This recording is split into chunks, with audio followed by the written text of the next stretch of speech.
Are we live? Everybody, how's it going? Welcome to this live workshop. As you can see, I look like a clown, clearly. Why am I wearing a hat inside my studio? I don't know, so that I can do something different. So, welcome to this live workshop. We'll go to the internal. So, here's the topic for the day, folks. It's all about how to draw daily in 2025 and how to form a drawing habit. That is what we're going to focus on today. I want to give you guys all the things that I do, all the tricks, tips, tactics on habit formation, because it's one of my favorite things to do on the planet. Because there are things on in my back. See, there are like habit calendars. I'm just building something at all times. So I want to give you what I've learned over the past 6-7 years on how I've built a habit of drawing daily, consistently, whatever it is. Right, that's what I'm going to do. Now, some of you are live, so I just want to see where are you guys from, right? So just drop into the chat, like where are you guys from? Which part of the universe are you from? Like Mars, Jupiter, Saturn, Uranus, Pluto? Just kidding. Right, where are you guys from? I look like an idiot. I'm going to remove this. Right. All right. Man. Okay. Now I look like a bigger clown with my hair on. So where are you guys from? I can't see. Oh boy, I cannot read. Jamaica, Agra, then Ukraine, Bangladesh, Jaipur, Kuwait. Wow, from the world, all around the world. Just want to thank you all for being here. I really want to make sure that the next 60 to 90 minutes is actually valuable. Where's my timer? Yeah, so I'm going to put a timer. Yeah, I want to make this thing a very valuable session for you all. And so without further ado, is it like 6:30, 5:30? Yeah, you know what? Let's begin. Here's what we're going to do today, right? So what I want to do is this. I want to go over 5 things today, which is why draw daily, right? Or AKA form a drawing habit or a daily drawing habit. And then 2, it's what stops people from drawing daily or how to, forming this habit. And then how do you actually form a habit of drawing? Have you ever tried to like sit down and form a habit of consistent drawing and you just never happens because you miss a day or you're not consistent with, even if you set it up like a 3 days a week thing, 2 day a week thing, once in a while thing, you're just not consistent, you're going on and off. Well, it's all because you probably don't know, which is what I was going to say, that how to actually form a proper drawing habit, because this is a problem I struggle with. And then 4th one is to do's and don'ts of actual habit formation when it comes to drawing, right? Very specific. And then finally, my personal habits and routines. This is what we're going to do today. So without further ado, once again, welcome to how to actually draw daily in 2025. That is the outcome.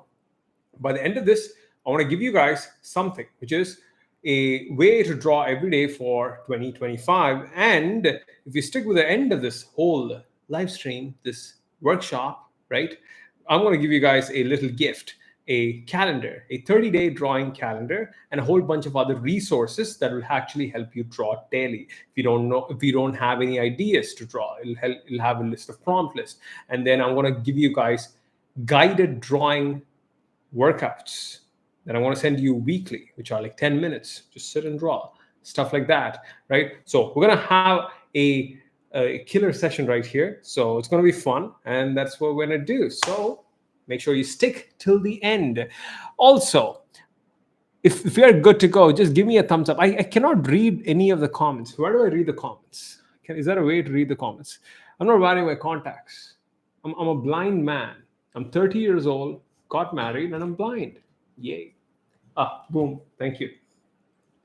So I just want to see what you guys are saying. I'm struggling to rotate, form, and space. Okay, there's not going to be a how to draw session. That's not what this is going to be. It's not going to be that. Let me clearly tell you, like, it's not going to be where we sit and draw something and where I teach you something how to draw. Whereas it's more like a philosophy, a structured approach on how to actually form a drawing habit. If you have tried to form a habit and you have failed, then this is it. This is the one that will help you. So if we're good to go, you know what? Let's give me a thumbs up and we'll get started. Right. All right. Yeah, lots of thumbs up. You know what? Yeah. Let's start. All right. So first, I want to address the topic of why even draw daily, right? Why even draw daily, bro? Well, there are 7 reasons why I think it's actually good to draw daily. First of all, I consider the act of forming a drawing habit as a daily habit, because a best way to form a drawing habit is actually to do it daily and in a way that is actually sustainable, where you don't burn out, where you take rest, and that'll actually help you improve a lot faster. So in that case, my thing is draw daily. That is the best way to actually form a drawing habit. But the problem is, it's very hard to draw daily, which we'll address. And then we need to address the whys. Why even draw daily, right? Why do that? Well, first things first. One, it's very simple and powerful. What does that mean? It's a very simple and an effective advice, which is like, what is it? Hey, draw daily. Okay, I want to improve my art skills and I want to actually form a drawing habit. And as a result, I want to improve my art skills. What is the best way? Ooh, draw daily. Do it. That's it. It's so simple. And then it's actually also powerful. Why is that? The way you get better at drawing is to do something and then see what you've done wrong, and then improve yourself based on the feedback you get on what you've drawn. So when you draw something every single day, what actually happens is that you improve fast. There is a faster feedback loop, and that makes you a much like you improve in days, weeks, months, and like the improvements you'll see is just drastic, right? So that is the thing. One, that is the number one reason, simple and powerful. Number two is like, you can practice consistency and discipline. You'll get a better mindset as a person, as an artist, if you actually draw daily. And if you even have the goal of drawing daily, right? Even if you miss days here and there, and that is totally fine. And just something I'll address later on. Like, what if you miss a day? Trust me, it's not the end of the earth or the world. So it actually, the act of telling yourself that you're going to do something on a daily basis changes some of your mindset on how to actually approach life. Because when you do something daily, you are prone to your own failures more often. And as a result, what actually happens is that you will have to find ways to deal with failures and bad drawings and bad days, and learn to be flexible with your own thing. And as a result, you'll form better mindsets. And then, as a result of a better mindset, you'll be consistent with your action, which is consistent with your drawing daily practice. And as a result of that, you will build discipline. And I would define discipline as the act of doing something when you want to do it, or when you have to do it, whether you feel like it or not. Meaning, it's like you need to do something, but you don't feel like doing it, but you do it anyway. That is discipline, because you've decided to do that particular thing. But your current self doesn't feel like doing it, right? So that is the thing. It'll help you be consistent, and also build discipline that builds character. And if you build character, you're a better artist. If you're a better artist, you'll make better art. That's how you sort of do this thing, right? It's a circle of life. I just saw Mufasa, so it's like a good reference, right? So number 3 is like, kills fear of imperfections. Here's the thing with drawing daily, folks, right? Here's the thing. You will have days where you will make bad drawings, and trust me, it'll be more than not. As in, if you have been drawing daily for like 365 days, out of that, probably 212 days is just like bad drawings upon bad drawings upon bad drawings upon bad drawings. And then another 80 would be like okay drawings. And then like another 30 or 40 will be like masterpieces, because you didn't expect it, right? Plus, you've also improved on those bad drawings that you've done, and then the okay drawings that you've done. You've learned from those things and improved, and then as a result, you've created more things. It kills the fear of being imperfect. Is that what I said? Yeah, kills fear of imperfection. Yeah, that's the thing, which is, if you're afraid to make bad drawing, you'll never make good art. And in order to make good art, you need to make bad drawings, or allow yourself to make bad drawings, because only through that making of that bad drawing, you will learn what it means to actually make good art. You'll know what not to do. Success is all about knowing what to do. Failure is about knowing what not to do. And you need both of those ingredients in order to be successful and making art, making good drawings, good illustrations, good projects, so on, right? And when you draw daily, right, you will find ways to cope up with those bad days, right? You'll force yourself, and that's a good thing.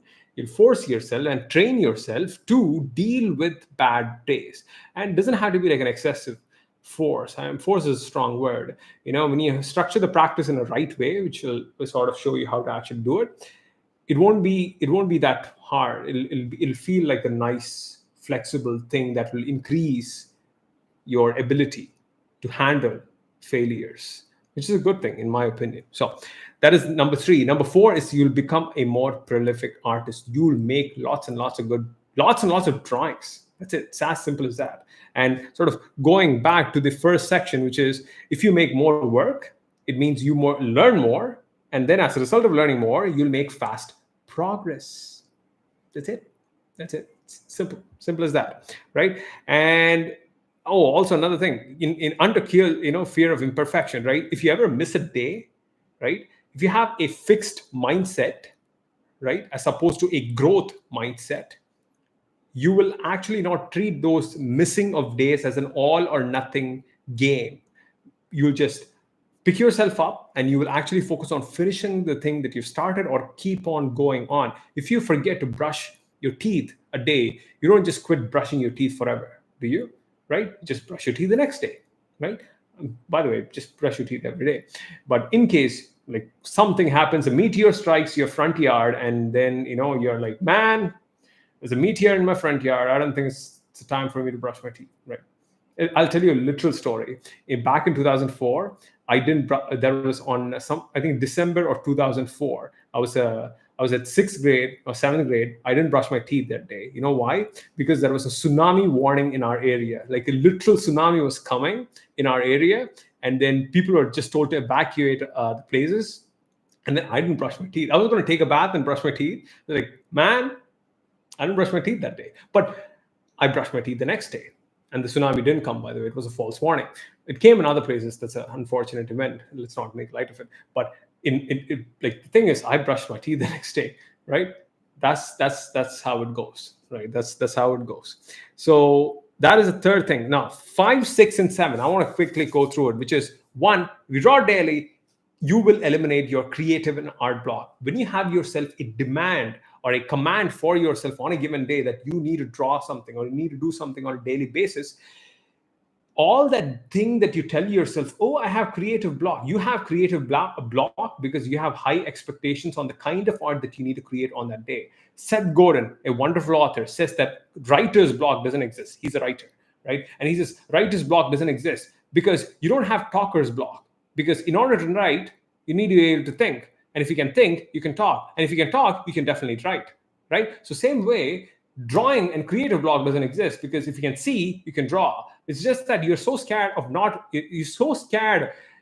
making a bad drawing that you tell yourself that you have a block. There's no block. It's a myth. Don't believe it, right? And any professional artist, if anyone's been practicing for 20, 30 years, you just go and ask them, like, oh, do you have creative block? They'll laugh at your face very easily, right? It's all the new guys, like under 10 years. They'll be, oh, creative block. I need to take a break. You need to take a break, but not in the way you think you need to take a break, right? Like, you don't even know how to work and you don't know how to take a rest, right? Therefore, you burn out all the time and then you blame the thing. That's the thing. So, 6th thing is why draw dailies reduces stress and anxiety and ups your confidence. That's a good thing, which is, how does that work? Stress does not come from doing more things. Stress comes from doing things or more things which you're not capable of handling. But if you increase your work capacity, the ability to draw more, do more, and then that means your stress won't affect you anymore because you can easily recover from that stress. Let me give you like a bodybuilding example. I'm going a bit too detailed into it. I mean, I like doing that.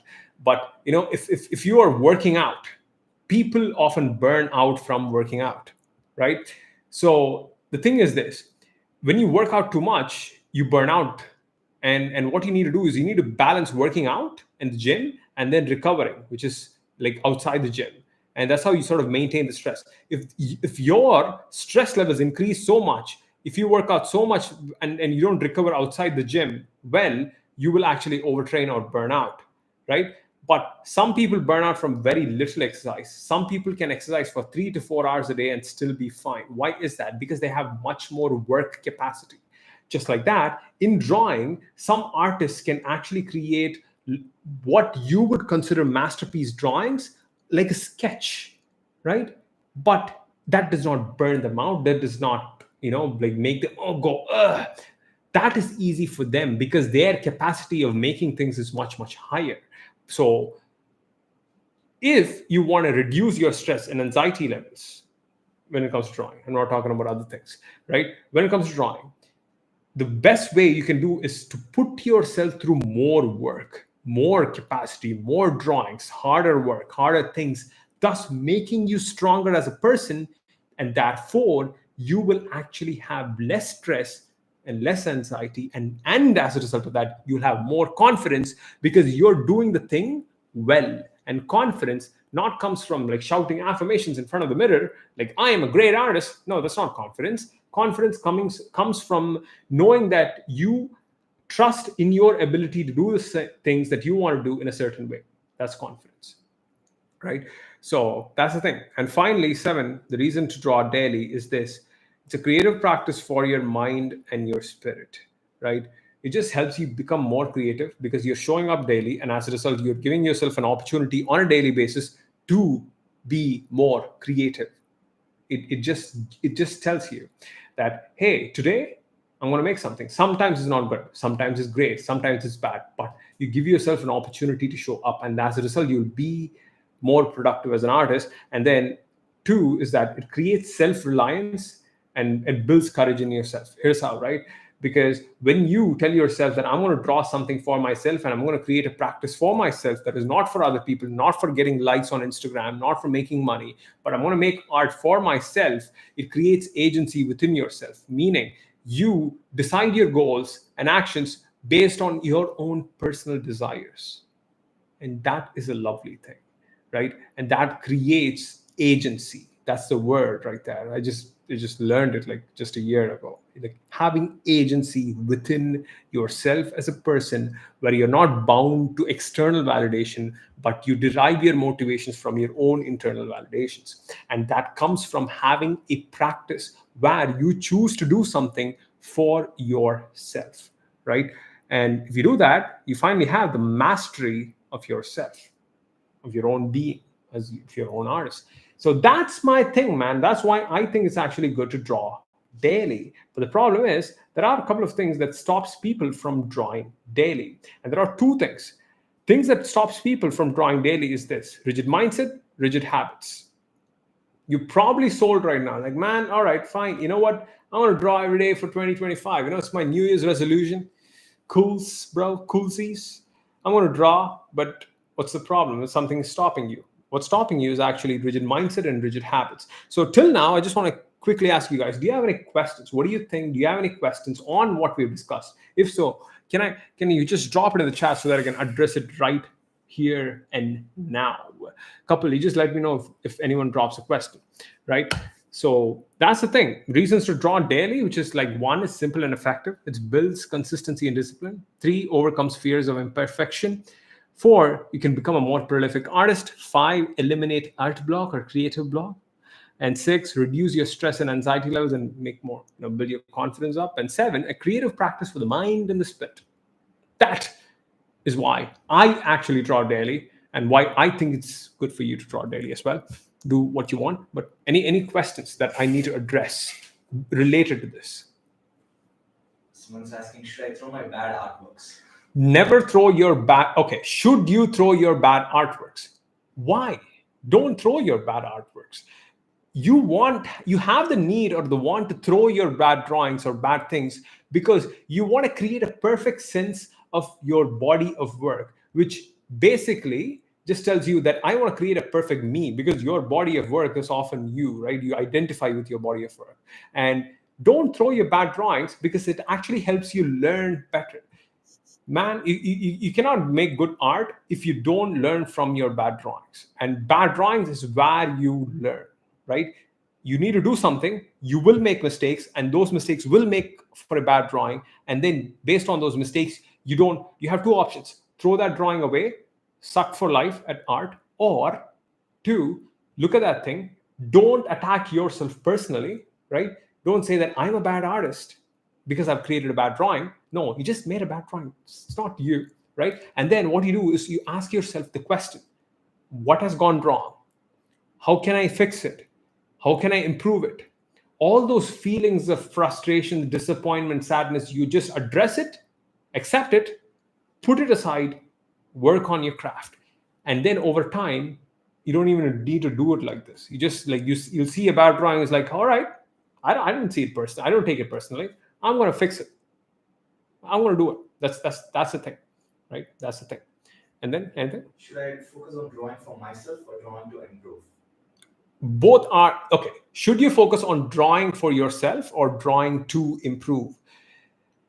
You can actually do both, because basically you want to do both. Because when you draw for yourself, if you just draw randomly, after a point, what you will feel is that, okay, you know what, I need a goal, I need to work towards a project or something, and as a result, you will have this want or need to improve. Actually, face, you know?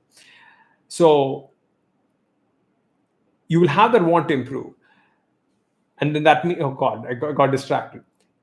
You want to draw for yourself, and you want to have a improvement practice built into your daily drawing thing or drawing practice, whatever you do, right? So draw for yourself and focus on improving at drawing for yourself. That's actually a good answer right there. I feel this pressure to put out my work daily, and sometimes that pressure is so much that I'm unable to work at all. Why does that happen? Okay, so you have a pressure to work. What? Say that again. I feel this pressure to put out my work daily. Okay. And sometimes that pressure is so much that I'm unable to work at all. You have the pressure to put out your work daily, and it's so much that you are unable to work at all. Well, it depends on a couple of factors. Now, what are we trying to solve? We are trying to solve the pressure of not having to work. Now, here's the thing. When I've had this pressure too, like I make content online, for Instagram and art, I have this pressure. Oh, this needs to be nice. Oh, this needs to be good. Even for this live stream. Oh, this needs to be a good live stream. And then I just told myself, I'm just going to show up, do the thing, we just add value. If people find it useful, fine. If they don't, I'm going to actually focus on what I'm going to gain from this particular thing, particular work that I'm doing, and which is this. I'm actually learning how to speak and communicate and talk with people. That is one. Number two, I'm articulating my own thoughts on why this habit formation thing actually works for me and how to actually make it work for other people. And then I sat down and did a bunch of drawings and all those things for this particular presentation and then this workshop. And then, I worked on it. So I'm gaining some skills and some gifts from me doing this work. So focusing on that actually, one, reduces the pressure, and two, just don't, it's not easy as saying don't care about what other people think. Just care about what other people think, but care more about what you think of yourself. That is more important. It's fine to care about what other people think, but don't care about it too much to a point where your own thing goes under. That's what I meant by agency, having agency as yourself, which is you need to base your own actions based on your own goals and desires. And you need to actually have more courage or build more courage by putting out work, getting less likes on Instagram or whatever you do, and telling yourself, that is fine. I don't care, or I do care, but I won't mind. I will continue to do the thing which I consciously decided to do. That is how you do it. So removing the pressure is like, just don't care. And another trick is just, you ask yourself, what is the worst thing that could happen? Play it out in your mind and then be okay with the worst thing. Learn to live with the bad stuff, folks. That's my life advice, which I learned in the last couple of years. Learn to live with the bad stuff. You know what? We'll address more questions, actually, but I want to actually go ahead and address some reasons as to what stops people from drawing daily or forming a drawing habit. I'm going to use those things interchangeably. I'm just going to say drawing daily. What actually stops people from daily drawing, consistently practicing their art? Well, there are 6 reasons in my opinion, right? So let's go over those 6 reasons. One is zero planning. If you don't have any process as to what you're going to do in front of your desk or your sketchbook, as to what, the kind of drawings that you're going to draw and the processes that you're going to use, or if you're going to just mindlessly draw for relaxation, what is the process of your mindless relaxing drawing thing? It's good to know and have a workflow, have a process, have a system. If you don't have that, it will actually stop you from consistently engaging in your practice, because you will actually procrastinate on showing up to your desk in order to draw, because you don't know what to do, because it's more uncertain. But if you actually know what to do, you have more chances of showing up and doing the thing. There's a fantastic research. I don't know where I found it, but I heard it. It says that people who actually write their goals down are 40% more likely to achieve their goals. That means if you just simply vaguely have it in your head versus simply writing it down on paper, just doing that increases your likelihood of achieving that goal by 40%. And they've done some research on that. I don't know where to find that research, Google it, but I heard that and I thought it was freaking amazing. So similar to that, just simply planning somewhat approximately, it doesn't have to be a detailed master plan. Like, hey, I'm going to draw this tomorrow. That's it. Not having that, man, it's going to suck, right? So that's what actually stops people from drawing daily. First reason, zero planning. They don't plan crap, and that just sucks. Number 2 is unrealistic goals and burnout. Have you ever had this goal of like, hey, I'm going to draw for 3 hours every single day for the next 365 days or 2 years until I become a master artist like Da Vinci and make the next David? I think Michelangelo made the David, right? But you get the idea, right? If you have unrealistic goals and you don't know how to actually tackle them, it's not going to happen. Most people who are probably watching this, students, moms, dads, people have with jobs. For example, all our new Draw Daily 365 students, I just went through like who are they? They're like software engineers. They're like one was a teacher, like completely different sciences. One was a mathematician. I don't know, something like all these weird out of the things, and then they do actual art on the side, right?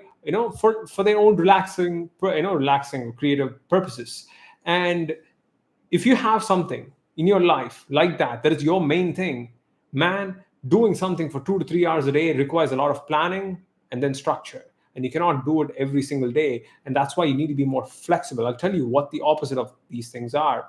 But having unrealistic goals will lead to, which is you not having enough recovery, which is rest. And then what you do is you burn out. And then what you do is actually blame drawing daily or drawing consistently or whatever the thing as the reason why you burnt out.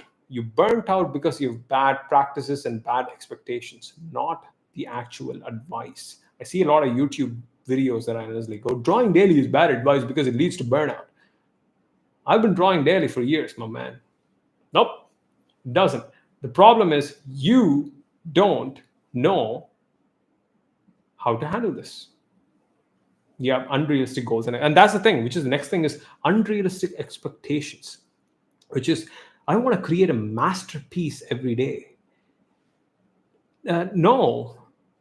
You won't. You'll have days where you're creating bad art.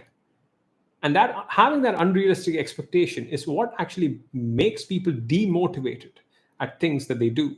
They expect a straight line of success. Like, boom, when I start drawing daily, it needs to go like this.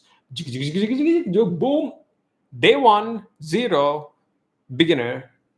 Day 100, I'm Da Vinci. That's what people expect. That's what we call unrealistic expectations, right? Not even wanting to be Da Vinci is not a bad thing. Wanting to be Da Vinci without having any 0 bad days, right? Or Da Vinci or who we artists follow. Who do you follow? I don't know. So of your favorite artist, right? But not having any bad days and not failing at anything, it's like quite impossible. And that's what actually makes people more demotivated and stressed and depressed, because they're 1, afraid to fail, 2, afraid of showing other people that you failed. That is the thing. Yeah, you go and check out my YouTube channel. Like the amount of times I failed a comic making challenge, countless. I just put out my stuff and just tell myself it sucks in that moment when I tell other people that I failed. But actually, I'm just caring less about what other people think about my failures. But as a result, I'm more successful. And then I've made my comic book. I don't know where it is. It's here somewhere. And I've got made a bunch of comics, right? But I'm fine with failure. Unrealistic expectations, right? Creating masterpiece drawing every single day. And then 4, people stop drawing daily. By the way, yeah, here's the comic book. See? I made this. So cool. There's this one too. Right? But here's the thing.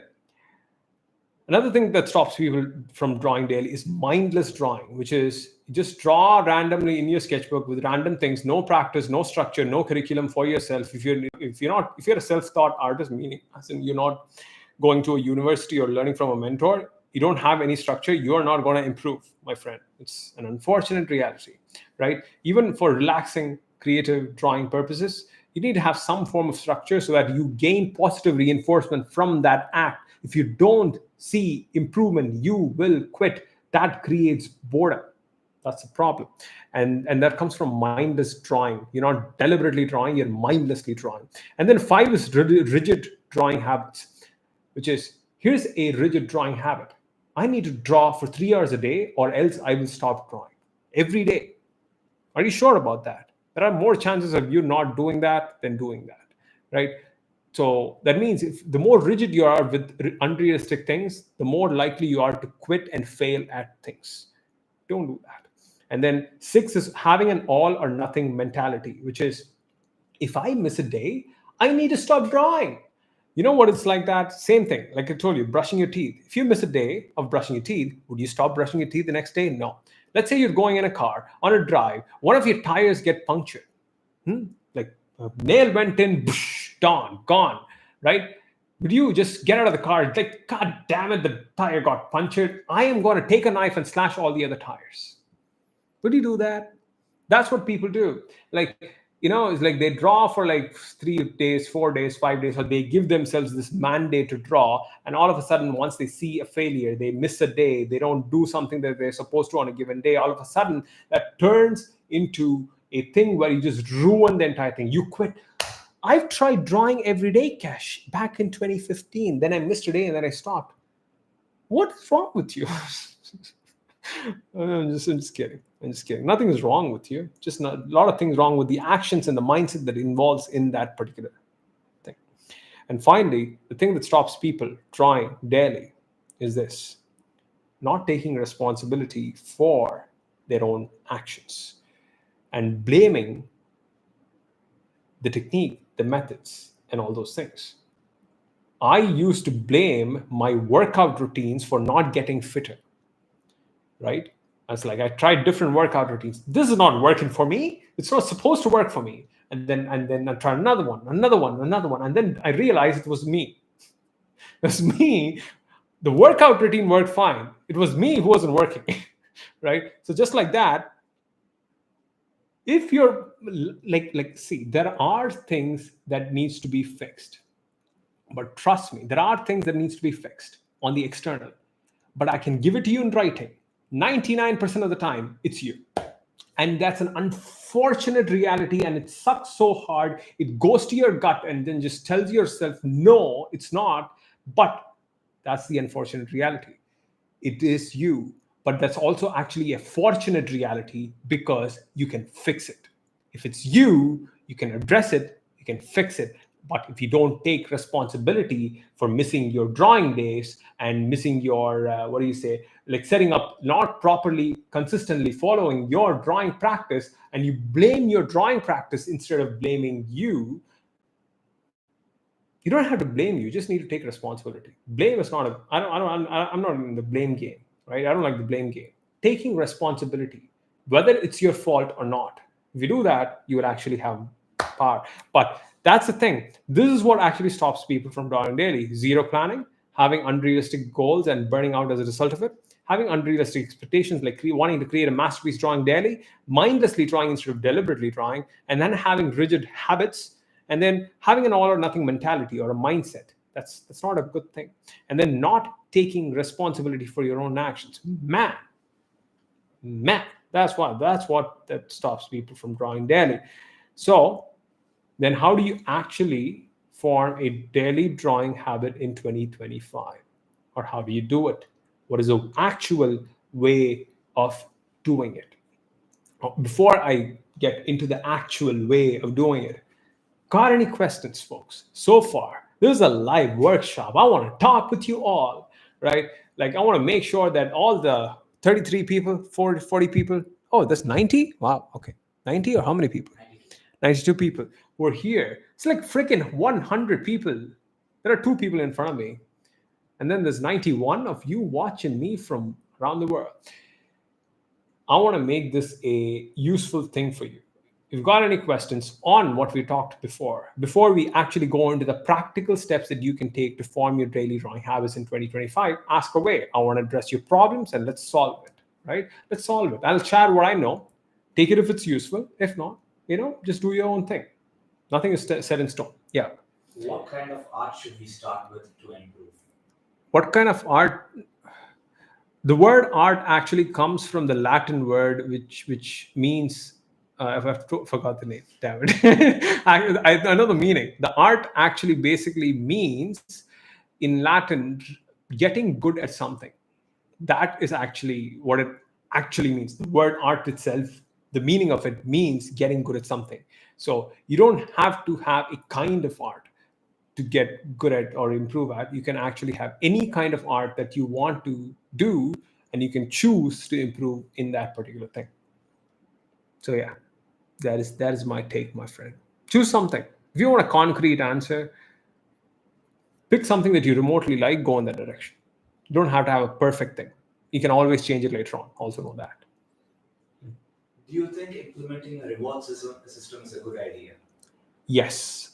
Implementing a reward system, is it a good idea? Reward systems are in place whether you have implemented it or not, because if you gain any positive reinforcements from a particular action, your brain basically has a built-in reward system. You don't even need to implement it. Like your dopamine system is basically in there, and then it just rewards you for certain behaviors. What you actually need to do is do things in a way that you don't have to feel good while doing it, but you feel good after doing it. And doing things like that, and most of the time, it's not doing the easy stuff. It's doing stuff that is slightly outside of your comfort zone, right? And once in a while, doing some really hard stuff as well, right? Drawing, like taking a 5-hour comic making challenge or a 24-hour drawing challenge. I don't know, something like that. It is hard, but once you do that, man, oh boy, that is what. But you don't have to have a necessarily built-in reward system. Here's what you can do, and I think I know what you mean. Do you want to build in small positive reinforcements for your behavior in your practice? Yes. For example, for me, whenever I finish a drawing, I put out a quick story. I've shipped that artwork out, and that makes me feel good. That is one thing that I do. Another thing that I do is that at the end of each day, I write down top 3 to 5 things that has gone good on that given day. That is a feel good thing. And and then, like, for example, when I have a to-do list, I do a quick check. Or hey, you know what, here's a better thing. Whenever I'm drawing daily, or if I have a specific drawing challenge, I have a calendar on the wall, and whenever I tick it, it gives me a little bit of positive reinforcement. It's like, one more point in the game that we're playing. How cool is that, right? So is it good to build in these small positive reinforcement things? Yes. Andrew Huberman said, better to have your reward systems in a infrequent manner than a frequent manner. He's a neuroscientist, so go listen to him. I would listen to him. So yeah, that's what I would do. Is it a good idea to compare yourself to other artists if it pushes you to improve? Yes. Oh, actually, I used to be like, man, don't compare yourself to other artists. The question was, by the way, let me actually reframe it. Is it good to compare yourself to other artists if it actually pushes yourself to improve? My answer is a resounding big freaking yes. Compare yourself to other artists. Because if you compare yourself to other artists, you know the standards. You establish a different kinds of standards. The problem with comparison is this. If you compare yourself and then you put yourself down saying that I am not where I want to be because this person is better, right? If that puts you down, then what people say is, you know what, stop comparing, man. Don't compare yourself to other artists. No, what you shouldn't do is compare yourself and then put yourself down. What you need to do is compare yourself, ask yourself where you're lacking, and then start working on it. Here's another thing that people say: don't compare your first step with someone's 1,000th step, right? No, here's a better way. Compare your first step with someone's 1,000th step, and then know that you only have 999 steps to go. That is a better way of thinking. You will have a frame of reference. So if it pushes yourself, here's the thing. Here's another trick. If you look at another artist and you're feeling envy and jealousy, do this mind trick. Quickly tell yourself, I'm feeling envious, I'm feeling jealous of that artist because they're doing better than me. And then what you do is you quickly ask yourself a question. Okay, what are they actually doing better than me? How can I do that? What actions are they doing? Are they putting out weekly art? Are they practicing daily for an hour or 2 hours? Are they having some sort of a mentor, or are they reading any particular books? Do they have any routines? And look not who they are. And when you compare yourself to other artists, your brain all of a sudden comes up with different things. Man, that person has born with a drawing tablet. They live in a different country. That country has more like you take all those things away, put it aside, then you ask yourself, all right, besides all that, what have they done in order to improve, which is in my control? Do that. Always turn envy into questions, jealousy into questions. That will help you improve much faster. Yeah. I draw for many hours every day and I've improved a lot. But I'm scared that I would suddenly stop it because of burnout. How do you manage drawing for long hours?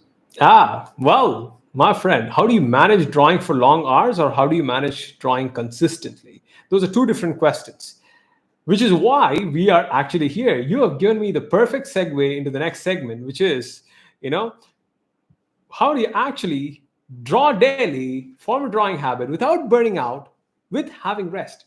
I've actually answered all your questions. Here's how you do it. You do that by forming an elastic drawing habit. What does that mean, Kesh? Well, elastic habits are habits that are small, flexible, and can grow on a given day if you wanted to. Whereas rigid habits, right? Rigid habits, let me give you a very specific, simple example for you to get your understanding. Rigid habit says, I should draw for 1 hour daily or I will quit, or I should quit because I missed today, right? Like the question that wonderful person asked. What was the question again, Kapil? I draw for long hours every day, and I'm afraid that I would burn out at some point. I draw for long hours every day, and I'm afraid that I'll burn out sometime. So how do you create the practice of consistently drawing for long hours? I have a very answer to that, and it involves doing more harder things and drawing for more longer hours. I'll get to that later on. But coming back to this, I thought I'd lead into this, but it's not leading into it. So connection is not. I need to weave out really well, right? So first up, right? Rigid habit is this: I should draw for an hour daily, or I'll quit, right? Or I should draw for this many hours daily, or I need to. Or it's not a practice. It's not a practice, man. Whereas elastic habit says, I'll draw for 10 minutes a day to 2 hours a day. That's what it says. Or anything. It can be, hey, I'm going to show up in front of my sketchbook and open my sketchbook. That's my starting elastic habit. And then my max elastic habit is like, I'm going to draw for a couple of hours. But this is my minimum. This is my maximum. There's a concept called floor and ceiling, right? This is your floor. This is your ceiling. Think of yourself as standing in the middle, right? Let's say you got your floor and ceiling. This is the floor. This is the ceiling. Think of yourself as standing in the middle. If you have a very close floor and a very close ceiling, what will happen? you will crush and crumble, right? But if you have a wider distance between your floor and your ceiling, hey, I'm going to draw for 6 minutes a day, 10 minutes a day, floor, ceiling. I'm going to draw for 3 hours a day, 5 hours a day, 10 hours a day, ceiling. The more distance you have, there is more room to breathe. See, you can breathe stuff. What if it crashes, crumbles?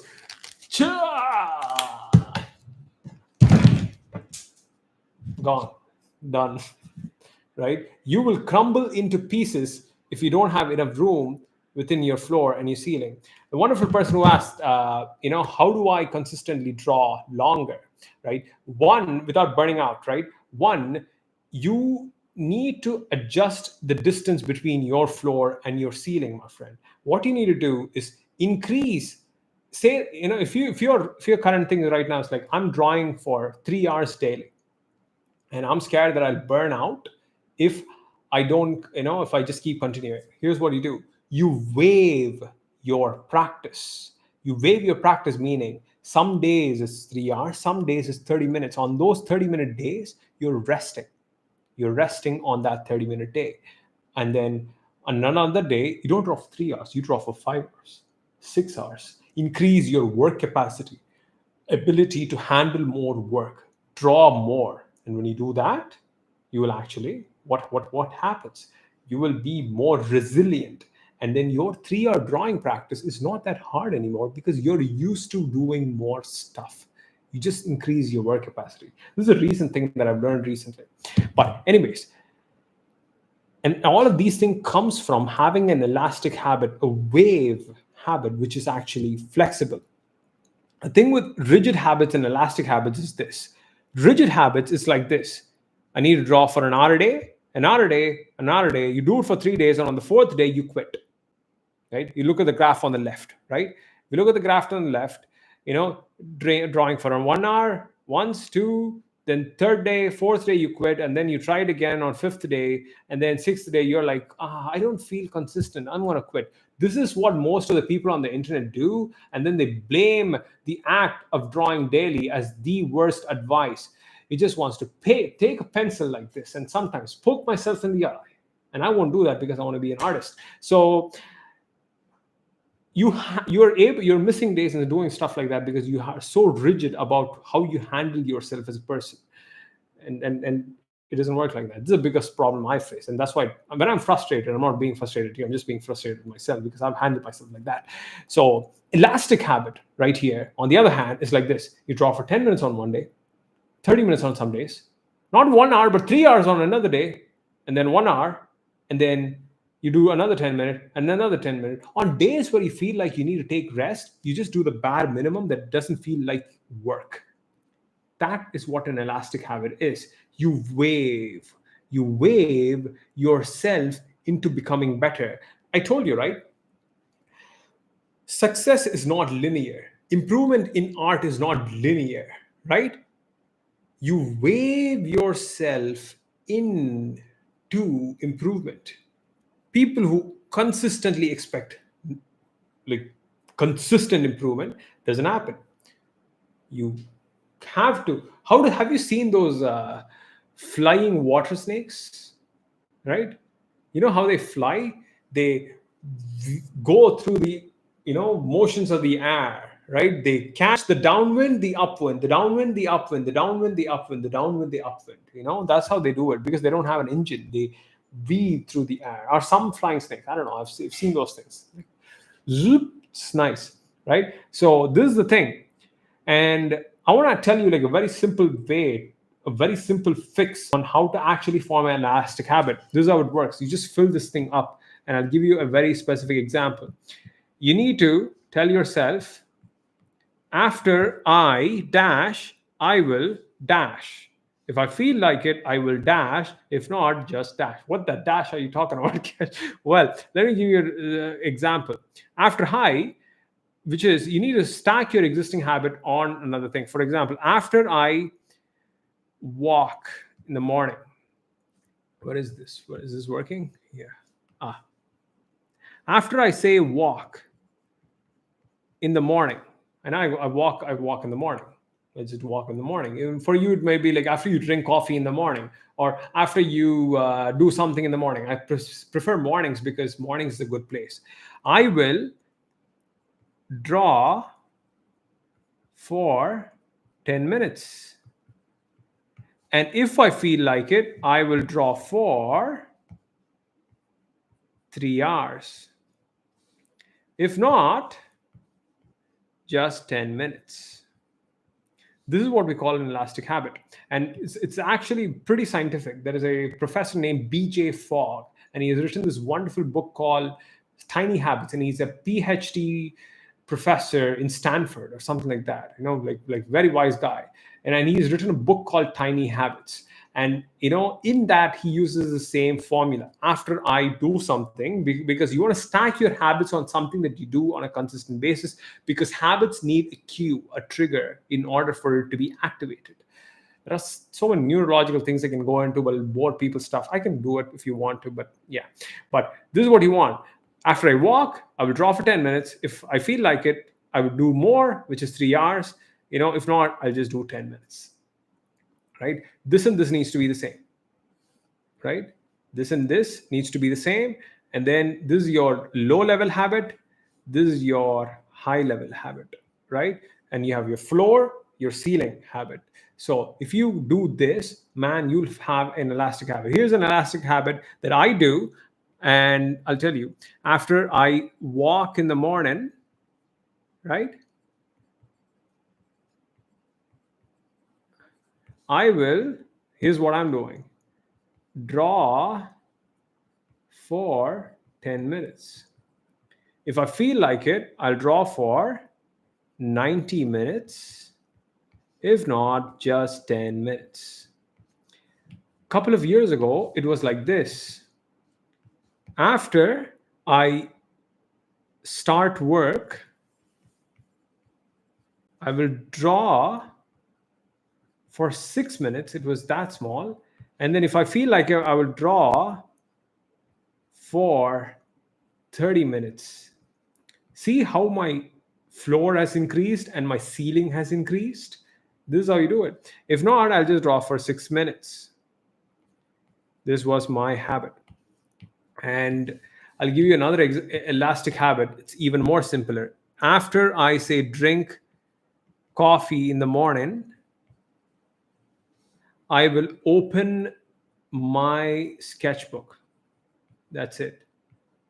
That's the bloody habit. That's it. So small. If you want to take a break, and opening your sketchbook is the actual habit. Or I'll give you another one, which is draw a smiley face, which will take you literally 30 seconds, like this. So I'm sorry, I was wrong. It takes you 5 seconds, right? If that, I will draw a smiley face. If I feel like it, I'll draw for 1 hour. If not, just draw a smiley face or just open my sketchbook. So this is an example of an elastic habit. This is what I would recommend most people actually do. So this is how we actually form a habit, an elastic habit. Here are some do's and don'ts. First, I'll talk about don'ts.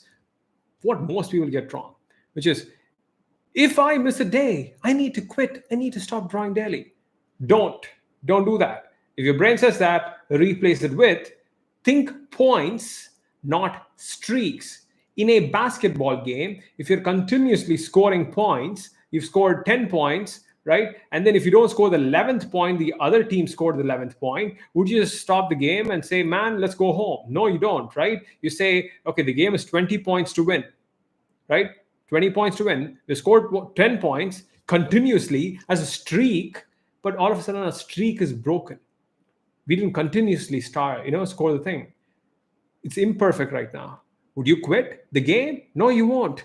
You would actually pick up from the 11th point and then pick it up till you go 20. That's how you win games, and that's how you win this game of drawing. Next one is, I need to create a masterpiece daily drawing, right? Or a great drawing daily. Don't do that. Know that, tell your brain that you win some, you lose some. I will learn from my bad art, and I will allow myself to make bad art. You need to allow yourself to fail. And that's how you succeed. If you want to succeed, you will have to be okay with failure. And in fact, not only okay with failure, love failure, learn from failure. Thomas Edison said, the guy who invented the light bulb, by the way, for some of you Gen Z kids out there, he invented the light bulb. Like, you see bulbs over there? Like, he made it, right? Edison said, and he had to actually go through like over 1,000 experiments in order to find the right kind of filament that can go inside the bulb that will make it glow, right? And he said, I've not found, no, I did not fail 1,000 times. I've just found 1,000 ways which does not work, right? I have not failed 1,000 times. I've just found 1,000 ways which doesn't work, 1,000 ways which doesn't work. This is what you do. This is what it takes to be freaking great at something. You have to find your 1,000 ways that doesn't work, and you have to be okay with failure. You have to learn to like your failures. You have to learn to treat your failures well and ask yourself good questions from your failures. This is how you do it, man. That's the thing. So last don't, which is this: I'm tired, I need to quit.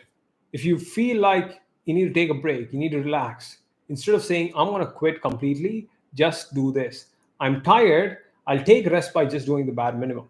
In this case, it can be as simple as just opening your sketchbook, like we put it, drawing a smiley face. Fun story: when I was drawing daily and I had a day job 10 years ago where I was working 10 to 12-hour days, you know what I'd do when I go home in order to put my daily drawing habit? I would just draw a smiley face. It'll take me 5 to 10 seconds. That, my friend, is how you learn to draw. That's how you learn to form a habit. Through forming a habit, you create a vote again for your identity, right? Saying that whenever you do something, I'm that kind of person. Whenever you draw, I'm an artist. An artist who does what? Draws. You're not a professional artist if you have millions of followers online, you make money from it. That's not what a pro artist is. A pro artist shows up to work. That is a fundamental definition of a pro. A pro has habits of a pro. Simple as that, right? I have a book right here called Do the Work. Great book. Read it. I have another book called Turning Pro. This is by Stephen Pressfield, great author. Read it, right? Small book as well. And he talks about what does it mean to be a professional artist. A professional artist, you're not a professional artist on the day you get paid. That's not a professional. You're a professional artist when you show up seriously to your work, not even seriously, sincerely to your work, and do the thing that you need to do, whether you feel like it or not, because you've decided and you've actually wanted it. That's a professional artist, man. Enough of the motivation talk, Kish.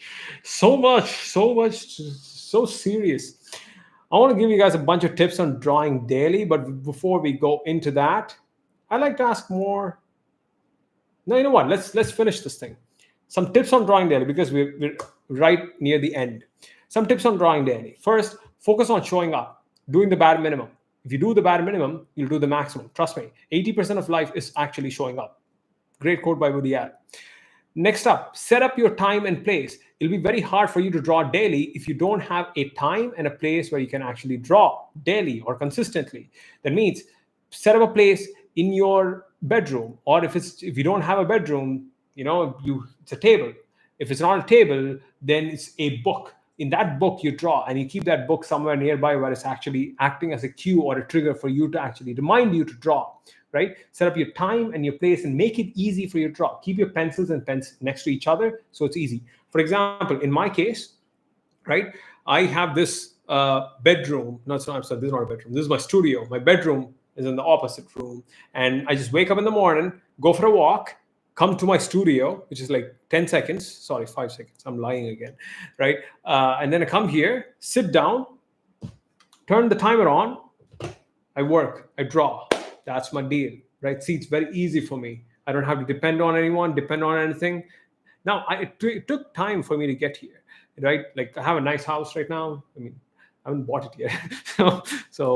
But the thing is, it took some time for me to get here. I started with just having a desk when I was a little kid. I just had a desk. Actually, I'm so sorry. I didn't even have a desk. I just had a notebook. And that notebook was my place, my room, my studio. When I opened the notebook, I've entered my studio. And within that studio, I draw, right? You gotta set up your time and place. Next up, third thing, be prepared. Plan something. Have a prompt list. Do something, man. Like have a prompt list. Know what you're gonna draw the day before, and then know what you're gonna practice the day before. Plan for the week. Plan for the month. Plan for the quarter. That's how you get good. You become prepared. Then four, waive your days. There'll be some days where you feel like not doing a lot. On those days, do the bare minimum. And on those some days you push yourself. Some days it's not good to push yourself. You just work with yourself, because you need to treat yourself like a friend that you're working with rather than a tyrant. Just don't beat yourself up. You draw, you bloody freaking bucko. Just draw, draw, draw. Like if you do that, you will quit and you'll start to hate yourself. You don't want that now, do you? So what you actually need to do, waive your days, work with yourself, allow yourself some room. Like don't turn up like this character right here, which got broken into pieces, right? See, just the legs. So you don't want that. So waive your days. And then fifth one is have a growth mindset over a fixed mindset. What is a growth mindset? Growth mindset is the belief that you can actually improve, taking responsibility for yourself and knowing that it is possible for you to improve. What is a fixed mindset? A fixed mindset basically says that someone is born with some things, they have other advantages over me, and therefore they are better than me. I cannot be them. That is a fixed mindset. All the winners in the world have growth mindset. All the losers have fixed mindset. Now, I'm not attacking them personally when I say winners and losers. When you have a winning attitude, you're a winner. When you have a losing attitude, you're a loser. And a winner can be a loser, and a loser can be a winner. It's not something you're born with. You become, right? So that means have a growth mindset. And finally, deliberate practice, folks. Deliberately practice stuff. Don't just mindlessly practice. Deliberately and consciously practice. Now, I want to give you guys a bunch of things, which is this. If you sign up for my newsletter, right? You just scan the QR code and sign up for the newsletter. I'll send you a weekly 10-minute draw along drawing workout, which is a deliberate practice session, which you can use to improve your art. It's going to be like just all you need to do is just show up for that 10-minute session, press play, and you draw for 10 minutes. You learn something and you do it, right? Now, if you want a collection of 365 of those things, check out Draw Daily. I'll get to this later on. But I want to get to my personal art practice. This is the last section, the final section before I give you the gift, which is a calendar and a bunch of resources that will help you actually to form a consistent drawing habit. But before that, questions. Let's address some questions. What question do you have so far which I can help out at this point? So I'm going to do this thing called sipping this water from this mug, and you let me know what you think or what you actually want to know, and I'll address your questions.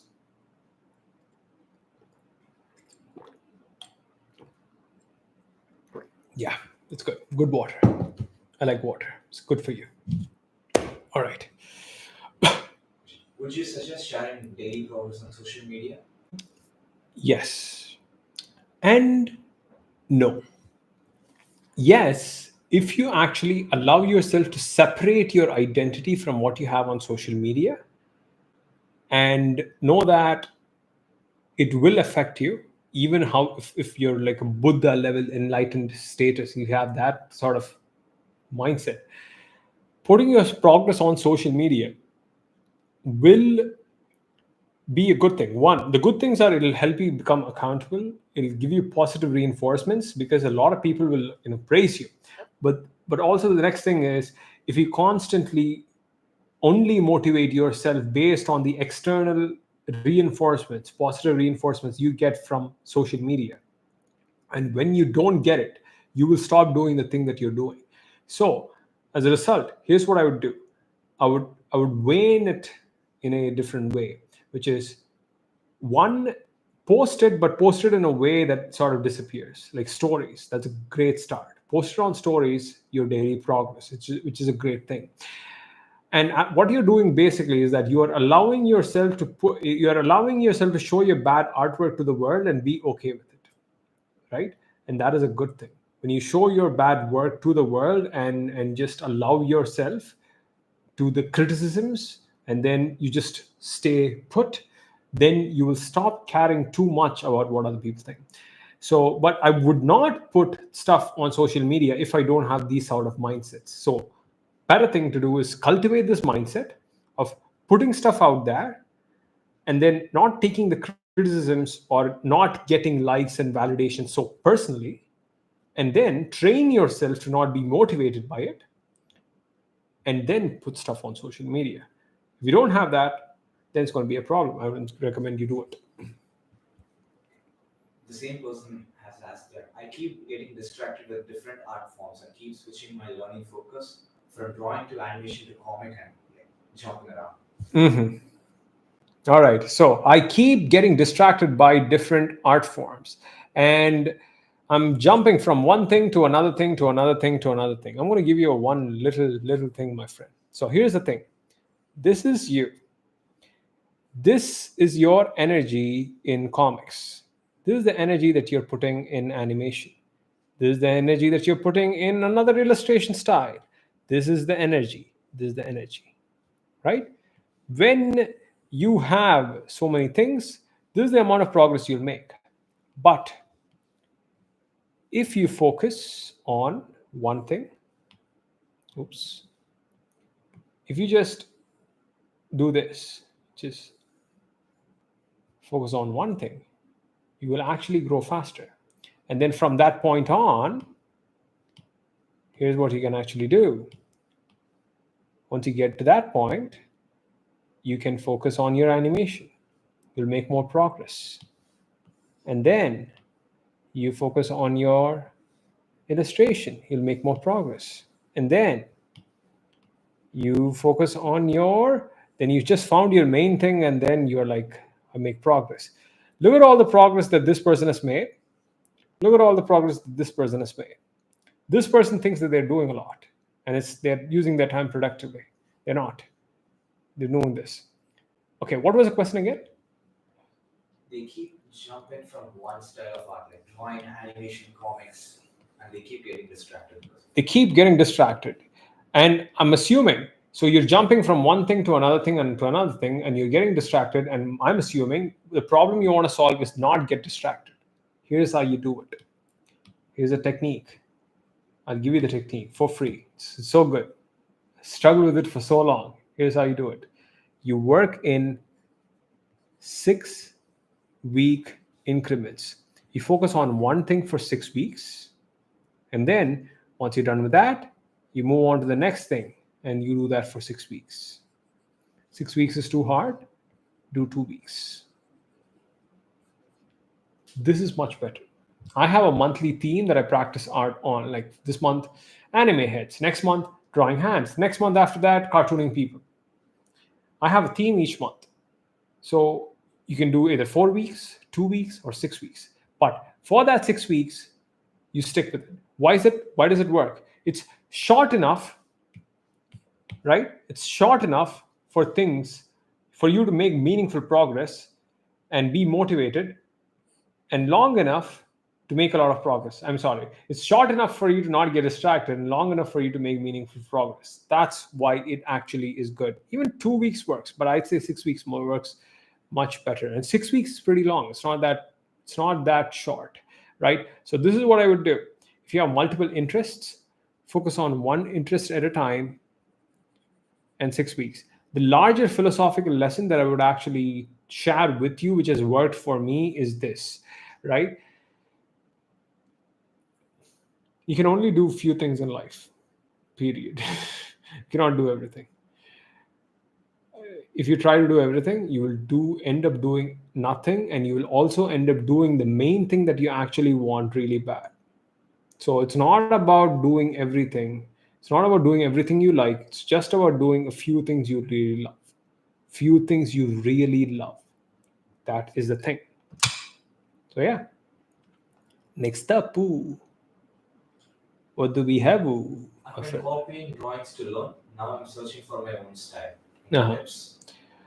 You've been copying drawings to learn. Okay, in terms of finding your style, here's what I would suggest. Do this in 3 ways or 3 tips. I've got a video called 5 Ways to Find Your Style. Go watch that. That's actually much better. But I also have this video called Stop Trying to Find Your Art Style. Make sure you watch that too. First thing when it comes to style, if your fundamentals in drawing is not good, there's no point in trying to find a style. You won't get it. It just won't happen, right? Even the people who see doodly drawings, and which is actually good, they're actually pretty good at their basic fundamentals in drawing. You might want to really get good at your drawing fundamentals in order to find your style. First, that's what you do. Number two is this: when you start looking at other people and you're trying to get their stylistic elements from them, ask yourself, what are 1 to 3 things that I really like in them, and how can I apply that in my work? And you do that with multiple artists, you will find something. But that's not where you stop. And then what you do is you cook this. That is the third step. You cook this thing and you try to find a way in sort of making these stylistic elements coherent. Because right now you look like a Frankenstein monster because you just did it from everyone. Right? Took something from everyone. What you need for things to cook well. And the way you cook well is putting your own likes and dislikes in it. It's a process. It's a lifelong thing. And you never arrive at your style. You'll always just constantly evolve and improve your style. So think of your style as, okay, in the next 6 weeks, I want to get a style. I don't like that sentence, by the way. Style happens to you. You don't find it most of the time. You be a little bit deliberate about it. It's not that unconscious or subconscious, but it's not too conscious either, right? Style doesn't work like that. So therefore, what you need to do is you need to constantly improve the ways you do your drawing. Change up the processes, change up the methods, improve yourself as an artist, and then try different drawing subjects, different drawing themes, learn from different artists. What happens is, as a result of you doing all these things, your style will be a byproduct rather than a thing that you consciously worked on. So that is what I do. Action steps: go watch my videos on style. First video, stop trying to find your art style. That is 1. 2, 5 tips for finding your art style. That is number 2. That's what I would watch. And also, you can also watch my journey on how I actually found my art style. All right, one more question because we got to end this thing. We did a lot of stuff today, didn't we? As an absolute beginner myself who just came to know about art fundamentals, I'm confused which fundamentals should I focus on the most as a beginner. Where do I start? I like drawing portrait. Oh, great. Awesome. It's very clear then. If you like drawing portraits, so one, you just need to decide on, is it very stylistic kinds of portraits or more realistic kinds of portraits, more abstract or more realistic? If it's more realistic, here are some fundamentals that you need to really get good at. 1, lines and shapes. You need to be able to really draw high quality lines and good quality shapes. That is 1. Number 2, you need to increase your ability to have more rhythm and flow in your drawings, creating more flow using gesture, gestural lines, gestural shapes, gestural forms. And that is a third fundamental, which is fun 3D forms. Can you draw a box in different directions, in different perspectives, in different angles without that form breaking, right? Without it looking weird or wonky. So what you would want to do is practice drawing 3D forms, right? That is the third thing, especially boxes. Boxes are very important for portraits. That is the third thing. Fourth thing, once you're done with that, you start directly going to studying head anatomy. Right? Learn to draw the skull first. Learn basic anatomy like Loomis method, right? It's a great way to start learning how to draw the head well. Start with the Loomis method and like sort of wave yourself into these things. But these are the fundamentals basically of drawing portraits. And also light and shadow, understanding how light and shadow falls on the face and how it affects the different planes of the face. This is what actually matters in that particular scenario. Yeah. So I think, do we have more questions, or I want to quickly get to my personal art practice, just give it to you all. Right? Here's the thing. Here's what I do. My daily routine. The way I do things. I thought I'll do a live drawing demo. I don't know how long is it. 72 minutes. Dang. All right. My daily routine. Here's what I do. I want to give you 4 things that'll actually help you. How I practice art. First thing is I have a daily routine or some sort of a consistent routine, which is I wake up, I do my morning things, and then I draw. That's it. That's my daily routine. Apparently, you don't need a detailed morning routine in order to be a successful person in life. But I found that just waking up and going straight to work is not my thing either. So what I do is I wake up, brush and do all that, get some sunlight, drink some water. Sometimes I have a protein shake, and then I sit down to work for 10 minutes to 45 minutes. I take a 5-minute break, and then again another 30 to 45 minutes. This is my daily routine. This is what I do first thing in the morning. And that's my second thing, which I do, which is first thing in the morning. My personal practice involves this. If I don't do it first thing in the morning, it's not getting done at the later parts of the day.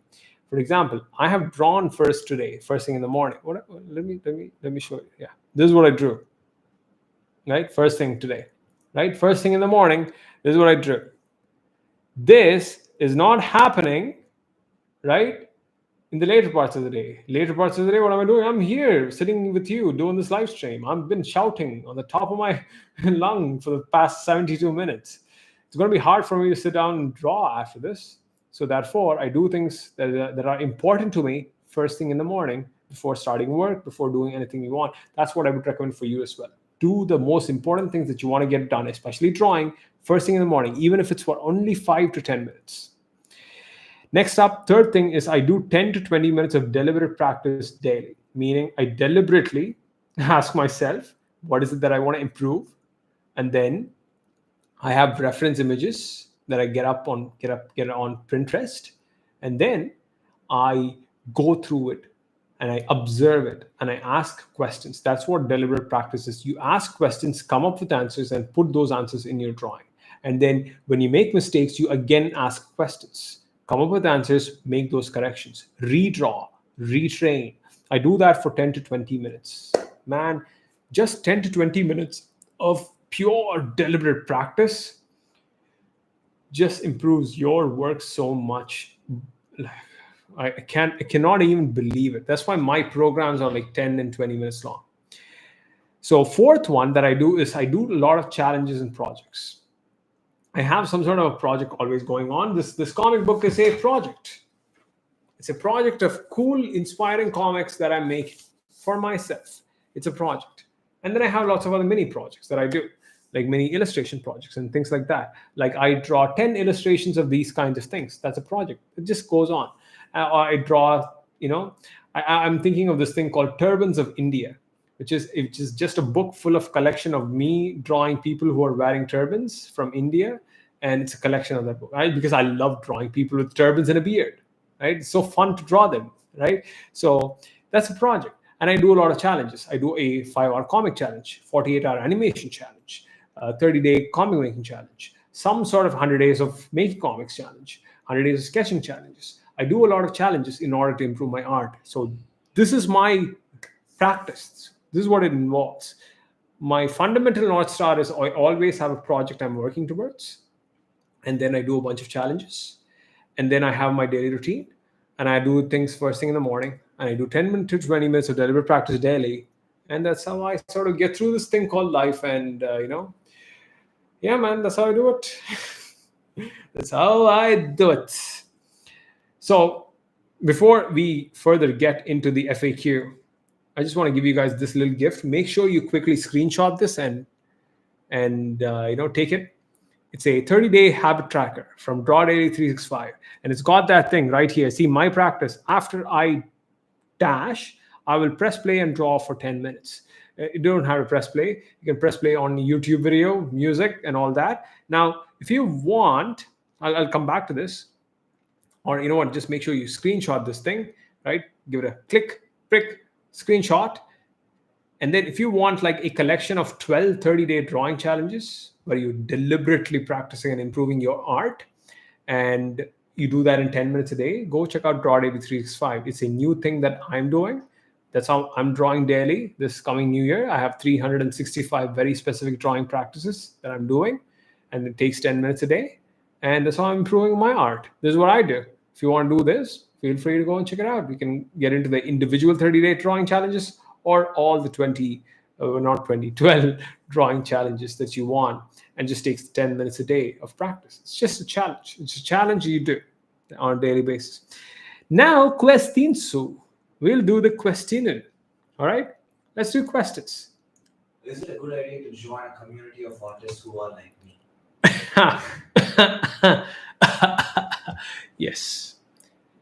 That is a fantastic saying which says you are the average of 5 people you surround yourself with. And that apparently is not the full saying. The fuller saying is you are the average of 5 people you reference yourself with or you compare yourself to. When you're part of a community, the environment itself motivates you to do the thing because those people are doing it. Why do you not want to do it? You want to be a part of a community where like the number one easiest way to change your habits is to put yourself in an environment in a community where you do. For example, uh, if you want to work out, put yourself in a community where you have a bunch of friends who are just working out. It's easiest way to work out. If you want to go and drink and party every day, no judgments, right? Nothing is right, nothing is wrong. And if you want to drink daily, just go and get a bunch of friends who goes out and drinks daily. It's very easy, right? And if you want to, what do you say? I don't know. You guys want to go for a walk every morning. Join a walking club, walking community. We have a Draw Daily club, right? At Draw Daily 365. And what we do is basically, we just draw daily. It's simple as that, right? That's what we do. So it's good to have a community. It's very good to have a community. Do you restrict yourself while looking for reference images or inspirations? Do I restrict myself while looking at reference images for inspirations? I didn't get that. Yeah. Basically, like finding reference images. You restrict yourself to probably to a particular time, I think. No. Searching for reference images itself is a big task. Oh, really? Okay, I don't have that problem. I don't spend a lot of time collecting reference images. My reference image collection process takes like 2 minutes at max. I just open up Pinterest or Google and I'll just find something I really like and I just start. Most of the times I create my own references by taking a picture of myself. If I want to do an illustration where I am in a particular pose, what I actually do is I just do that particular pose and then use that pose as a way to do things. For example, in this comic, even there's a shot of a hand. Let me. Yeah. So I don't know if you can see it. This hand right here, it's my hand. Look at that. It's my bloody hand. So I just took a picture of my own hand and I put it in there. That's it, man. That's what you need to do. Yeah. So, hey, here's the thing. Here's how you don't get lost, right? Here's how you don't get lost. Take your own pictures. It's as simple as that. I'm sorry. I maybe you're facing a problem that I'm not facing.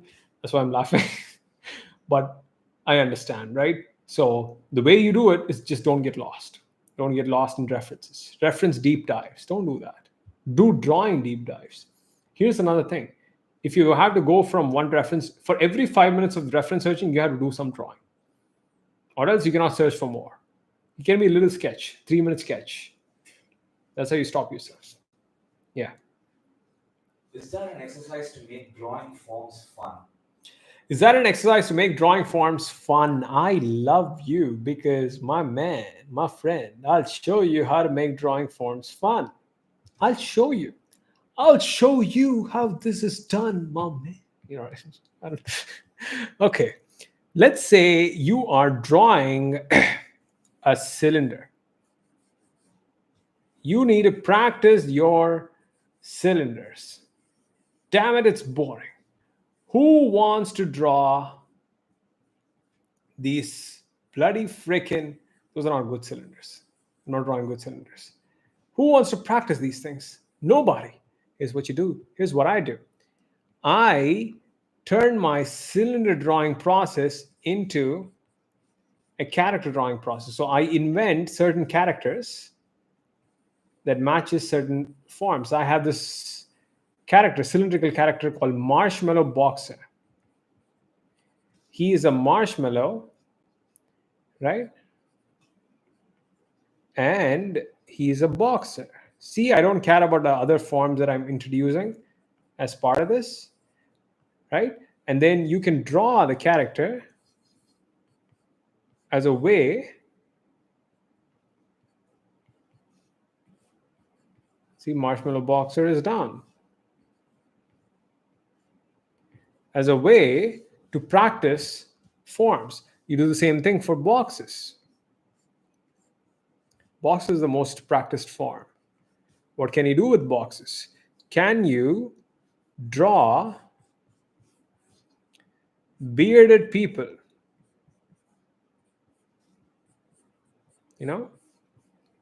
With drawing boxes. See? This is a much easier way of putting things. But can you do that? See, like if I give you another box,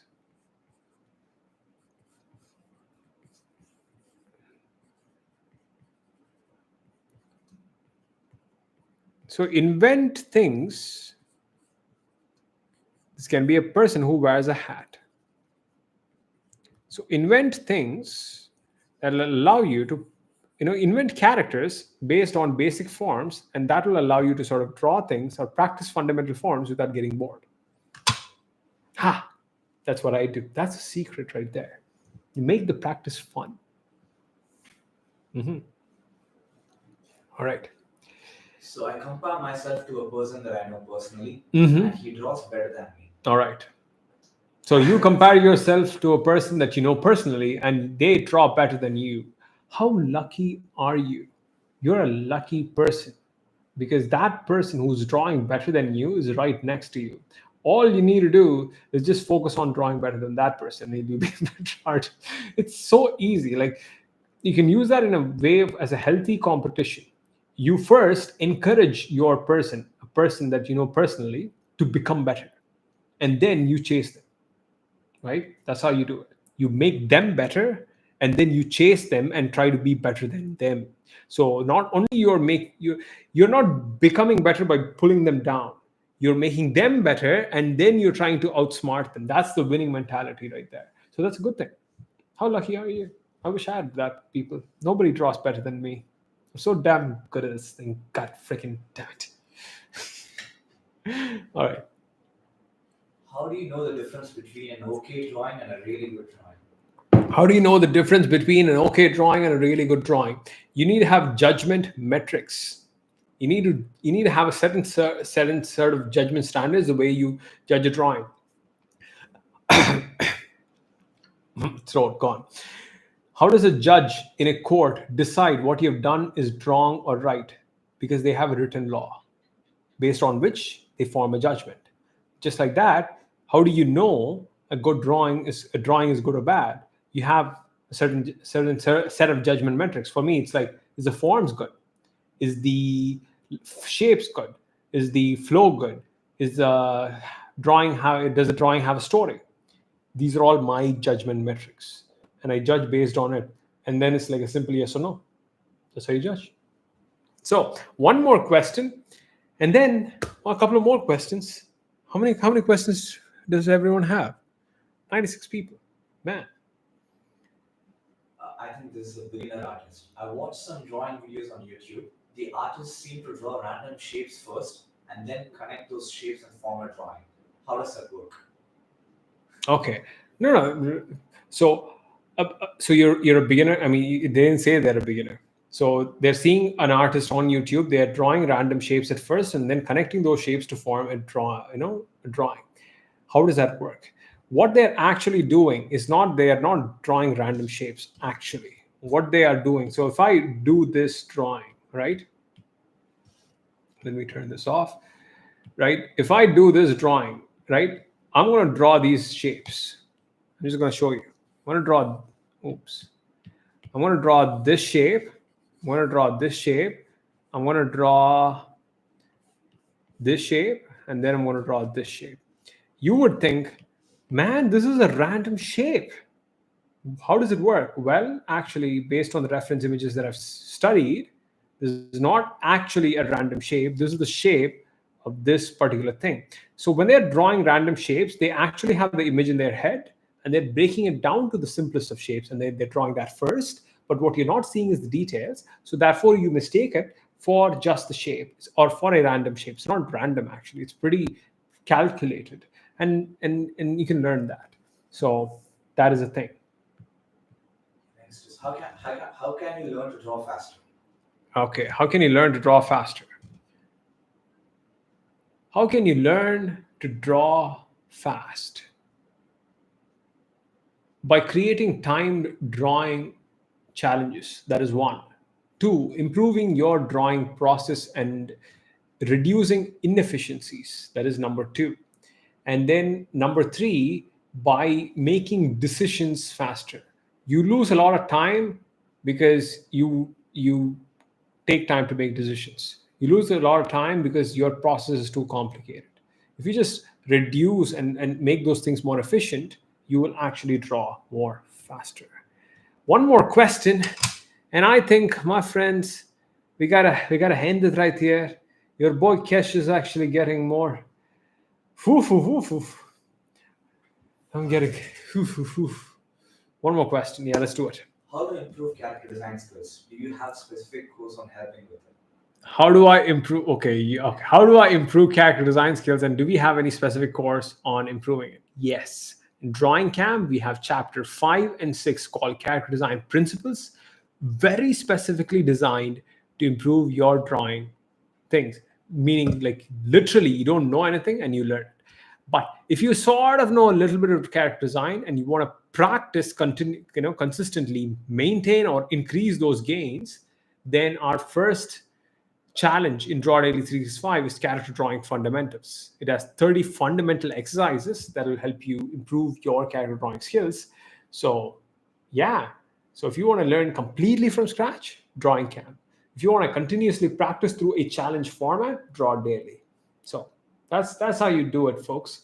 That's how you end it. I think that's a good ending note right there. Man, I really hope this was useful. If it was useful, just drop a flower emoji. I like flowers. Send me flowers, folks. If this was useful, if you thought this was useful, send me a flower, right? And I'll do more of these live things once in a while, and it was pretty fun actually. It's not that bad, I'm going to take this down on this channel and put it up on Sketchbook. So I'm going to put it up there, or we leave it up here. I don't know, something like that. But yeah. Am I getting flowers? Yeah, we're getting a lot of flowers. I'm getting roses. Thank you. I'm getting a rose. I just got a rose. I appreciate that. Sending roses my way. Oh, lots of roses. Is that a cupcake? Oh, it's a flower.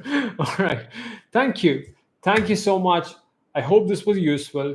If you want more things like this, make sure you stay subscribed to the channel. I'll be putting out these long, lengthy tutorials, project videos, how I do things, vlogs, and all those stuff on how I make art, how I do things, how I do all these things.